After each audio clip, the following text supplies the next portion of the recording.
Dəyişəni olan ifadələr. Yəni bu araşdırma məsələsinin üzərində elə baxaq.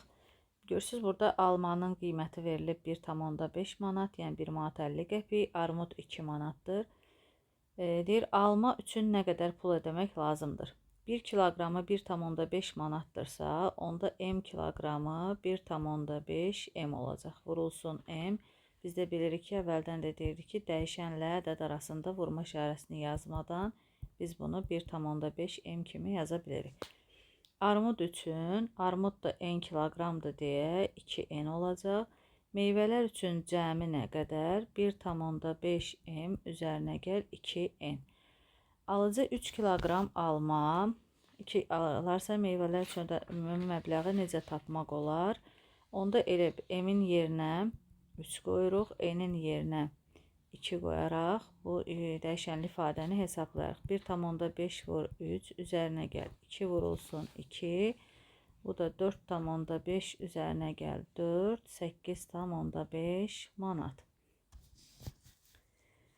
Gördük burada bu məsələdə 2 dənə dəyişən oldu. Yəni bəzi məsələlərdə bir neçə dəyişən ola bilər. Bu dəyişənlər müxtəlif hərflərlə işarə edilir. İfadəyə dəyişənin qüvvəti də daxil ola bilər. Bax burada nümunələrdə baxaq. A-nın 2 misli, yəni vurma deməkdir. B ilə cəmi üzərinə B-ni gəlirik. C-nin kvadratı bilirik ki, kvadrat üzəri 2-dir. Fərq çıxmadır.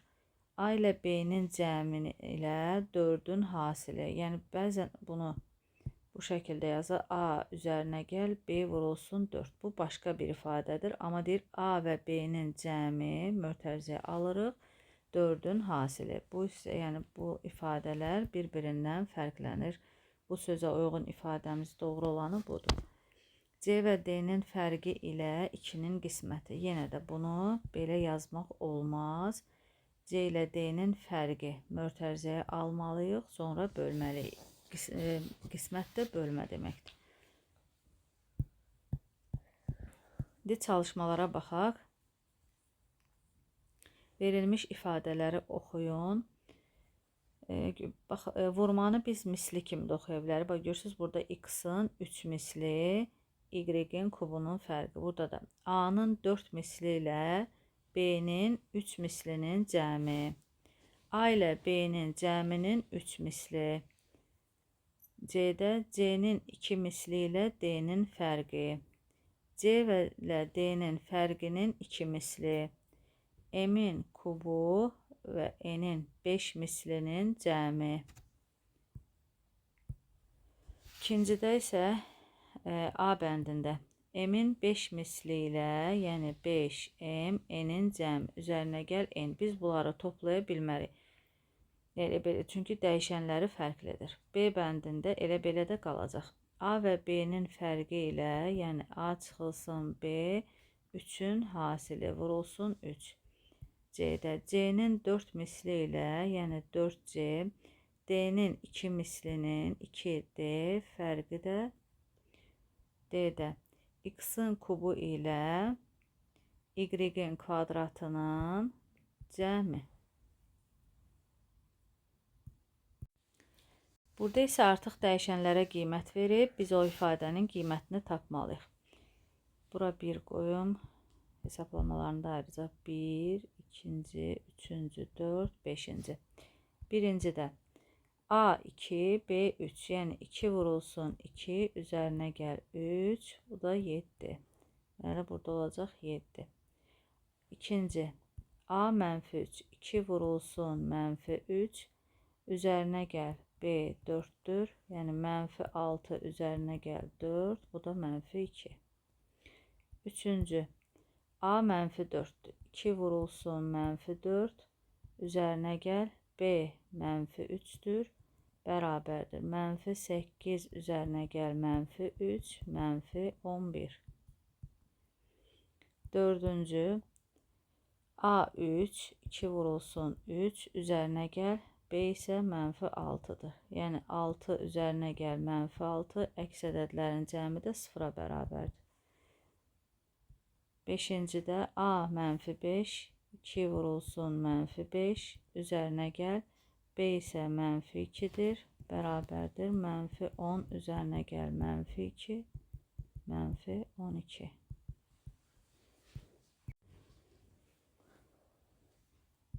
B bəndini burada yenə 1, 2, 3, 4, 5 qeyd edək ki, misalla birincidə demək bizim ifadəmiz də m kvadratı minus 5n şəklindədir.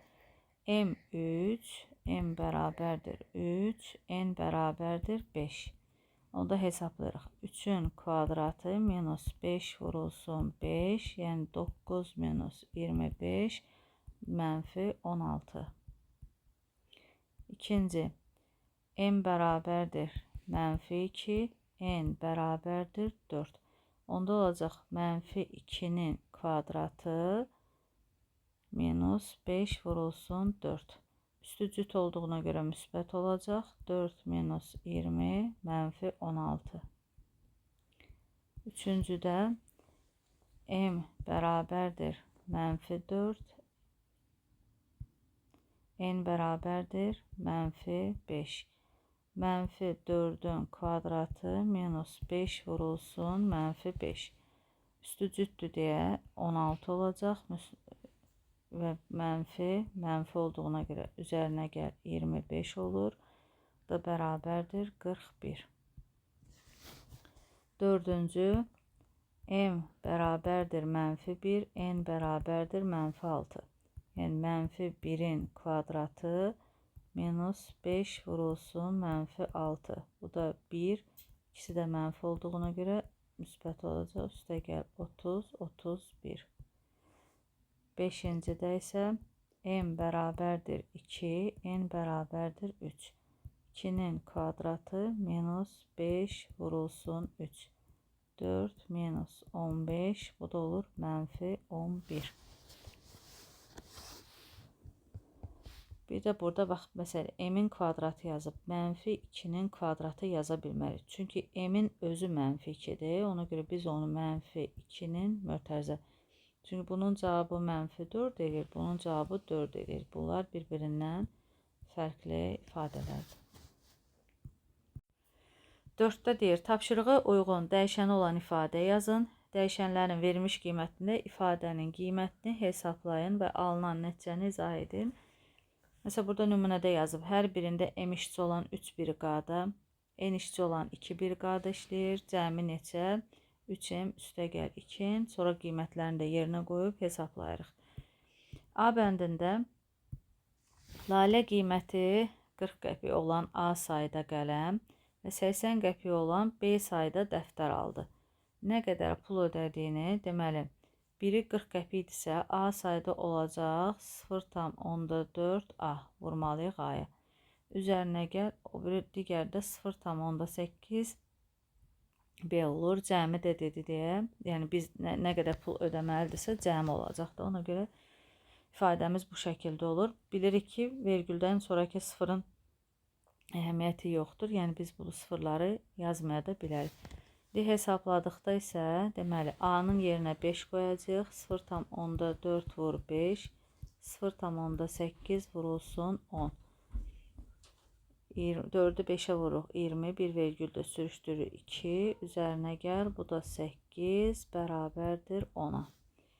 Bərabər yanlı üç bucağın oturacağı, bilirik ki, bərabər yanlı üç bucaq yan tərəfləri bir-birinə bərabərdir. Oturacağı A, yan tərəfi biri B-dirsə, digəri də B olur. Perimetridə bütün fiqurların perimetri onun bütün tərəflərinin cəmidir. B üstə gəl, B üstə gəl A. B-dən 2 dənədir deyə 2B üzərinə gəl A şəklində yazırıq. İndi qiymətini yerinə qoysaq, 2 vurulsun 7, üzərinə gəl A da 8'dir. 14 üzərinə gəl 8, bərabərdir 22. Bir əkin sahəsi m hektar, o biri isə n hektardır. Birinci sahənin hər hektarından 3 ton. Onda m hektardan 3m olacaq. İkinci hər hektarından 4 ton, bu da 4n olacaq. İki sahədən cəmi nə qədər dedi deyə topladıq. Bu bizim ifadəmiz. İndi qiymətləri yerinə qoyaraq hesablayırıq. 3 vurulsun 20, üzərinə gəl 4 vurulsun 15. 60 üzərinə gəl 60 bərabərdir 120. Yəni bunun cavabı oldu 120. Bunun isə cavabı 3m üzərinə gəl 4n. 5-də bir şaftalı yeşiyinin kütləsi A kiloqram, bir gilas yeşiyinin B kiloqramla hər bir ifadəyə uyğun məsələ qurun. Ta ki bir yeşik şaftalı və bir yeşik gilas cəmi neçə kiloqramdır? A üstəgə B. 2 yeşik şaftalı, bir yeşik gilas cəmi neçə kiloqramdır? C bəndində 3 yeşik şaftalı, bir yeşik gilas cəmi neçə kiloqramdır? Digərində 1 yeşik şaftalı, 3 yeşik gilas cəmi neçədir? Şaftalı yeşiyi gilas yeşiyindən neçə dəfə çoxdur? Çünki dəfə bölmədə biz neçə dəfə çox olduğunu ifadə edirik. Dəyişənlərin verilmiş qiymətlərində ifadələrin qiymətini hesablayın və müqayisə edin. 6-cı A bəndində deməli, birinci sol tərəf 5 vurulsun 5 üzərinə gəl 3 vurulsun 3. Yəni 25 üzərinə gəl 9, 34. Digərində isə 3 vurulsun 5 üzərinə gəl 5 vurulsun 3, 15 üzərinə gəl 15, 30. Deməli 34 30-dan böyükdür. B bəndində 4 vurulsun 5 üzərinə gəl mənfi 3, 20 üzərinə gəl mənfi 3, 17. 4 vurulsun 5 üzərinə gəl mənfi 3, yəni 4 vurulsun 2, bu da 8, yenə 17 8-dən böyükdür. C bəndində 10 vurulsun 0,2 minus 3 vurulsun mənfi 3. Yəni 2 dənə mənfidir deyə üstə gəl 9 bərabərdir 11. 10 vurulsun 0,2 üzərinə gəl 3 vurulsun mənfi 3. Yenə 2 üzərinə gəl, indi isə mənfi 9 olacaq. Mənfi 9 bərabərdir mənfi 7. Bilirik ki, müsbət ədədlər mənfidən böyükdür. D bəndində mənfi 2-nin kvadratı üzərinə gəl C də 5-dir. Yəni 4 üzərinə gəl 5, 9. Mənfi 2 vurulsun mənfi 2 üzərinə gəl 5. Bərabərdir 4 üzərinə gəl 5, bu da 9. Bunlar bir-birinə bərabər oldu.